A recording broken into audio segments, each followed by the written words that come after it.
Hi guys, today we're going to be looking at 10 jobs that use code that aren't programming jobs.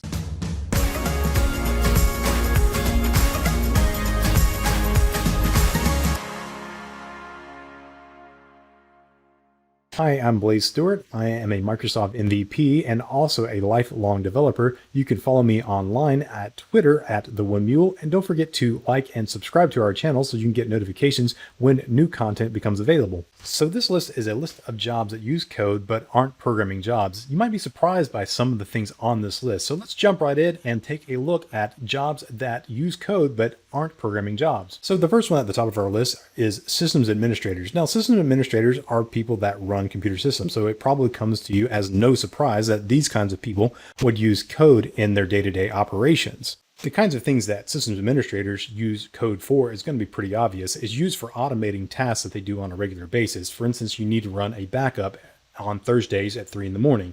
Well, a smart systems administrator is going to write a script that's going to perform the backup and then is going to schedule that script to run at 3 in the morning on Thursdays. So he doesn't have to get up at 3 in the morning on Thursdays to go back up a bunch of files manually and then go back to bed. No, he's going to schedule that, and then he's going to come in the next day and check the status of that script to make sure everything worked according to the plan of the script. And if it doesn't, he can go back and fix the problems and rerun the script, or maybe even schedule it to run the next night. But this is one instance of a automation attempt that a systems administrator might use. And there are tons of other examples I could give, and many of these I have done myself in my days as a systems administrator. Number 2 on our list are financial jobs. And now this is a category of jobs, not really a particular job, but it includes things like banking, mortgage lending, and a number of other kinds of jobs that work in the finance industry. The reason that finance uses code so much is because finance processes millions or even billions of transactions every day all over the world. And to do that manually would require an army of people. So the process has largely been automated by software. And of course, finance professionals are going to use purpose-built software for their particular industry vertical in the finance industry. However, there are other times where that software won't necessarily do what they want it to, and they have to use other tools and approach that using a more custom approach, such as using a spreadsheet software like Microsoft Excel. Microsoft Excel has the ability to write code inside of the actual application. You can write macros and integrate it with a number of other pieces of software that would also use code to pull data out of an Excel spreadsheet.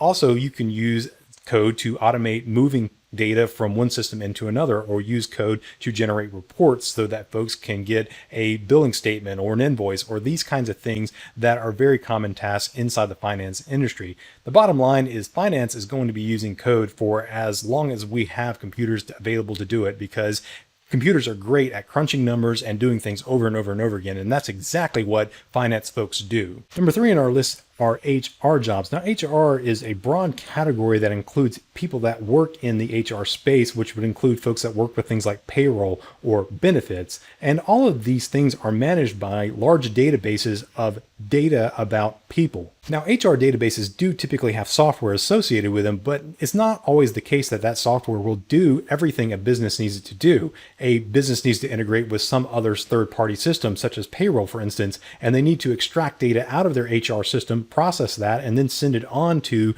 another system so that people get paid, or insurance payments go out, or things like that. And this is where code comes in. So that code would be an automation process for pulling data out of a database, processing it, and then sending it onto that third-party system so that things can happen. Now, code is used all the time in HR, and I've written a number of these processes myself for organizations, but oftentimes HR people write them themselves because they are tech savvy enough and they can figure out how to make all of this happen. Our third category is medical professions. Now, you might be thinking, what do medical professionals use code for? What do doctors and nurses care about code for? Now, medical professions, though, encompass more than just those who are the practitioners of medicine. That would be your doctors and nurses, your orderlies, and so on. It includes a whole host of people that are responsible for managing medical records. And medical records are almost always stored in some kind of electronic systems nowadays, beyond the traditional paper file drawers that we have seen in the past.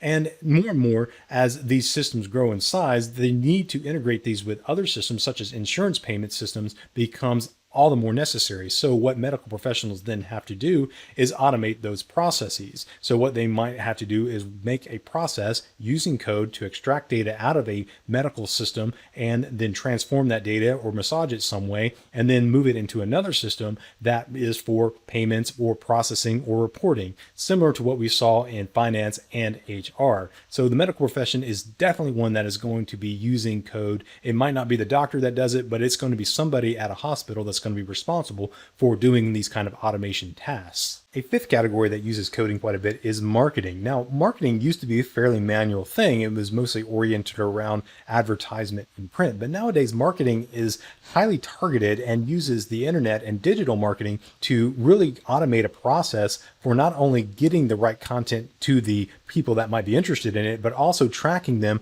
as they move from exposure on through to sales. And to do that, you need a system in play to track everything that that user is doing. And this is the way that Amazon and other companies are able to make recommendations to you when you're shopping there, or you might get an email later on at a later date after you've made a purchase on a website. All of this is done through automation that is accomplished through code. Now, there are purpose-built systems that will do a lot of this automation for you. However, sometimes it becomes necessary for marketing folks to not only do the automation themselves, but also tweak the output or the input into those systems so that they can make it more pointed to the outcome that they desire. Maybe it's actually editing the template for a marketing campaign that you're going to be pushing out by way of email, and you're using HTML and cascading style sheets to do that. Or maybe it's the automation process that has a specific filter that you need to set so that only people that live in the county of Union in North Carolina, where I live, that get this particular marketing piece, while people in the neighboring county, Mecklenburg, get another piece of marketing. So these kinds of things are necessary to know so that you can automate these kinds of processes without having to do it manually over and over again, which is typically the case with marketing if you're doing it digitally. Sixth on our category is scientists and researchers. Now, this might come as no surprise to most people that are involved in research, but for those that aren't, science is a lot more about data nowadays than it is really about trying to perform specific research experiments. Rather, it's trying to figure out a way to get enough data so that someone can analyze that data and come to some conclusion about that data. Now, typically this is done in something like a spreadsheet or some kind of purpose-built software, but more and more, the data is growing larger and larger and larger, such that doing it in something like a tool like Microsoft Excel becomes impossible. So you need large compute clusters to do this kind of data analysis or kind of research. And these kinds of operations require that one understand how to write code and be able to write analysis against the kind of data that they're looking at so that they can extract useful information and write conclusions about it. So this is an important skill that most new scientists and researchers are taking on, because it's not just about performing research on a laboratory and coming up with a conclusion otherwise, but rather it's about doing a research at scale so that you can gather lots and lots and lots of data points so that you can analyze those and then come up with a more precise conclusion about what it is you're really trying to do. One of the coolest examples in recent history about the use of code in science was the recently captured image of a black hole. Now, this image wasn't taken by a single camera or a single telescope. Rather, it was taken by a wide array of telescopes that were globally distributed that gathered data over a long period of time. And then they brought all of that data together and wrote custom code to analyze that data and then construct an image from all this data that they were able to capture. That is what science is moving towards, and the more they go towards that route, the more and more skill that is needed for coding becomes necessary for those who are going to be engaged in science and research. Seventh on our list is videography and photography. Now, this one might be one of the most surprising things on our list, but videographers and photographers use quite a bit of code in their day-to-day work for a number of different reasons. I do photography as a hobby, and I have found that in the photography community, there is almost a sub-community of people that know how to code that use their coding skills to write things like filters for photographs and for videos. Another common use case for code inside of videography and photography is automation. Now, photographers will generally take thousands and thousands of photographs in a given shoot, and they want to be able to quickly process those photographs using using a macro or a batch. So what they will do is they'll set up automation processes to take all of those images and then maybe convert them to a format that they can use in a piece of software. And once they get it into that software, they will run a set of filters on that software. Or maybe they're doing an export of everything they've edited up to that point, and part of that export process is to scale the images down and publish them to a website.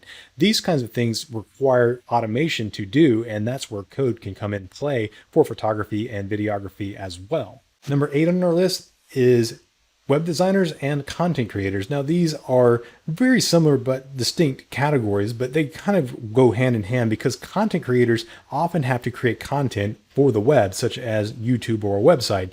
And part of that is knowing how to code a little bit in HTML and CSS so that you can customize a website to your liking, or being able to create automation processes for your videos once you have them created and rendered and you want to put them on something like YouTube and you want to post on social media, etc. Now, all of these things can be done by way of code. Now, there are applications that do a lot of this for you now, but in the earlier days, a lot of this process had to be done more manually or done by way of customized scripts. Now, I still do quite a bit of manual manipulation of websites when I create these for people, for customers, or for myself, and that I have to go into the code and actually change something, maybe a color, maybe it's the size of a font, maybe it's the font itself, but all of this requires that I know how to do HTML and CSS, and this is going to be integrated with the content that is on that website, be it videos, photos, or just text itself. But all in all, content creation does require some level of knowledge of code in order to do it well. Number 9 on our list is engineering. Now, this is a broad field that encompasses things like electrical engineering, mechanical engineering, civil engineering, aerospace engineering, and on and on. There's a lot of subdisciplines that you could talk about within this context, and it probably comes as no surprise that these kinds of people would use code inside of their day-to-day job. Engineering is fundamentally about building things. So engineers design things and they might build a prototype, and then they'll take those to a factory so that they can be mass produced, or maybe they're designing a system such as an electrical grid.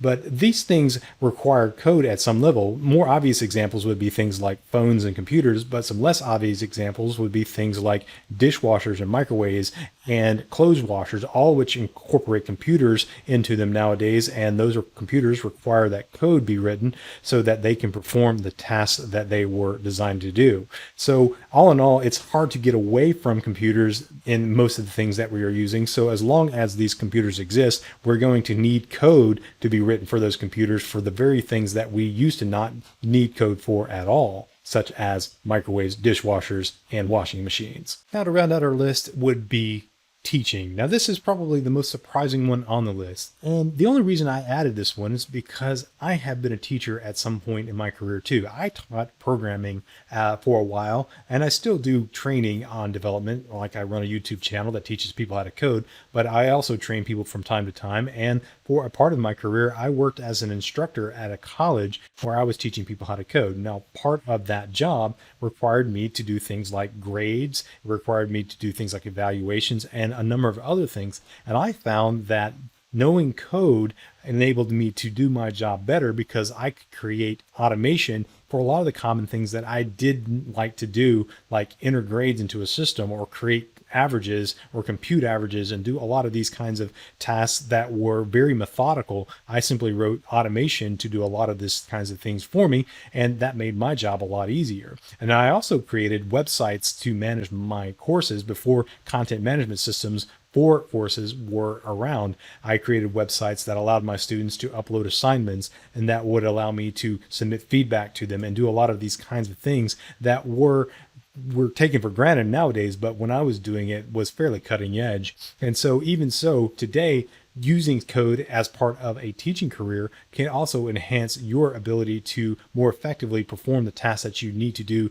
beyond merely teaching people how to do something or teaching them knowledge about a particular topic. So that's my list of 10 jobs that use code that aren't programming jobs. What do you think of this list? Maybe I forgot a job or I didn't consider a job. You can add that down in the comments below, or maybe you can add some comments on the way that you use code in one of the jobs that I listed. I'd be glad to hear about what you are using code for in your job, or maybe you have questions about some of these other jobs that you want to understand about how code can be used in these kinds of jobs. If so, please leave a comment down below and I'll be sure to reach out to you. Don't forget to like this video or put a thumbs down if you didn't like this video, and don't forget to subscribe to our channel and also click the bell icon so you can get notifications when new content becomes available on Cool Enough to Code. So thanks for watching, and I hope to see you on future videos with Cool Enough to Code.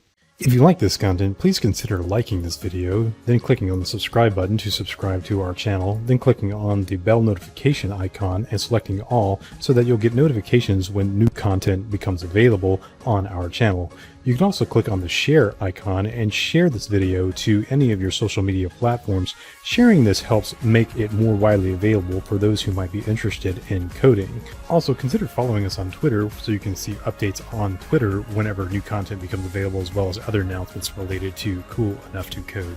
You can also help us out by becoming a patron on our page by going to our Patreon page at patreon.com/coolenoughToCode and then clicking on Become a Patron, and there you can find out more information about how you can support our work with Cool Enough to Code. And like always, you can check us out online at coolenoughToCode.com. There you can find a schedule of all of the upcoming lessons that we have. You can also find out more information and reach out to us online here.